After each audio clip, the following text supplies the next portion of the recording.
Egg রেসিপির জন্য আমি ডিমটাকে ভালো করে সিদ্ধ করে রেখেছিলাম, আলুটাকে সিদ্ধ করে রেখেছিলাম। আর এখানে কিন্তু আমি কড়াইতে এখন আমি ভালো করে একটু সামান্য লবণ আর একটু তেলের মধ্যে একটু সামান্য হলুদ দিয়ে নিচ্ছি। এবার ডিমগুলোকে ভালো করে ভেজে নেব লাল লাল করে।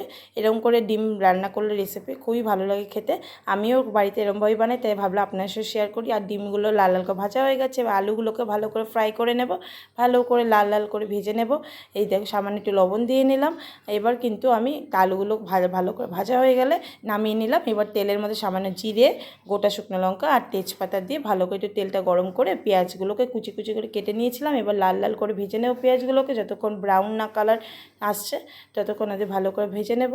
ভাজা হয়ে গেছে আমার। এবার কিন্তু আমি পেস্টটা দিয়ে দেবো, যেটা আমি আগের থেকে মিক্সিংয়ে বানিয়ে নিয়েছিলাম। টমেটো, আদা, রসুন আর জিরে, গোটা জিরে ভালো করে পেস্ট করে নিয়েছিলাম।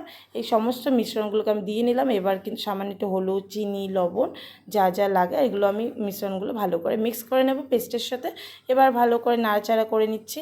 এখানে দেখতেই পাচ্ছ তেল ছেড়ে দিয়েছে। তেল ছাড়ার পরে আমি কিন্তু সাইডে একটু গরম জল বানিয়ে নিয়েছিলাম, তাহলে টেস্টটা ভালো থাকে। গরম জল ইউজ করবেন রান্নায় সবসময়। আর এখানে কিন্তু আমি এখন ডিম আর আলুগুলো আগে থেকে ভেজে রেখেছিলাম, ওগুলো আমি জলের মধ্যে দিয়ে দিলাম, যেহেতু কারি কারি ভাবটা চলে আসছে। আর একটু সামান্য আমি কিন্তু এখন লো ফ্লেমে রেখে এটা ঢাকা দিয়ে রাখবো। কিছুক্ষণ পর লো ফ্লেমে আমি ঢাকনাটা খুলে দেখতেই পাচ্ছেন কেউ সুন্দর ফোটা করছে। আর এখানে আমি সামান্য একটু কাস্তুরি মেথি ইউজ করেছি, যেটা সেন্টটা খুব সুন্দর আসে। আর এখানে কিন্তু আমি সামান্য একটু গরম মশলা ইউজ করলাম, শাহি গরম মশলা। এইভাবে কিন্তু বাড়িতে আপনারা ডিম কারি রেসিপিটা ট্রাই করতে পারেন, খুবই অসাধারণ খেতে লাগছিলো।